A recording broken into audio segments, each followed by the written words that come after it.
চোখের নিচে কান্দন থইয়া ঠোঁটের মধ্যে হাসি ঝোলায় রাখতে হয়। এই তুমি শুই না রাখো, এরপর থেকে কিন্তু আমি লাঠি খেলে যাবো না। ঈদুল আজহায় মুক্তি পেতে চলেছে শবনম বুবলি এবং রোশানের নতুন সিনেমা, কিন্তু প্রচারের আলোতে নেই দুই তারকার একজনও।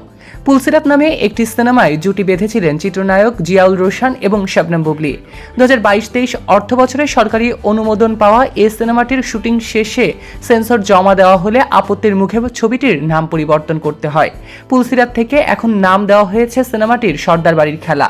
সম্প্রতি টাইগার মিডিয়া তাদের ফেসবুক পেজে ছবিটির ট্রেলার প্রকাশ করেছে এবং ছবিটির মুক্তির ঘোষণা করেছে। জানা গিয়েছে আগামী 8 মে প্রেক্ষাগৃহে মুক্তি পেতে চলেছে ঈদের আগেই রোশান এবং শবনম বুবলি অভিনীত নতুন সিনেমা সর্দার বাড়ির খেলা।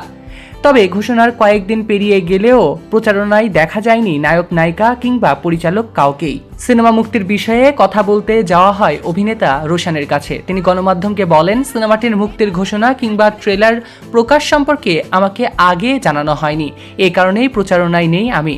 এছাড়া মুক্তির তারিখ পর্যন্ত পরিবর্তন হতে পারে, আর কিছু বিষয় আছে, তাই আপাতত অপেক্ষা করছি সবকিছু ঠিক হওয়ার জন্য। অন্যদিকে ছবির পরিচালক রাখাল সবুজ জানান, দেশের বাইরে থাকায় আপাতত প্রচারণায় নেই অভিনেত্রী শবনম বুবলি। রোশান বুবলি ছাড়া ছবিটিতে আরও অভিনয় করছেন শহীদুজ্জামান সেলিম, নাসির উদ্দিন খান, ইরেশ জাকের সহ একাধিক তারকারা। সৈকত আহমেদ নূর, সেলিব্রিটি লাইফলাইন।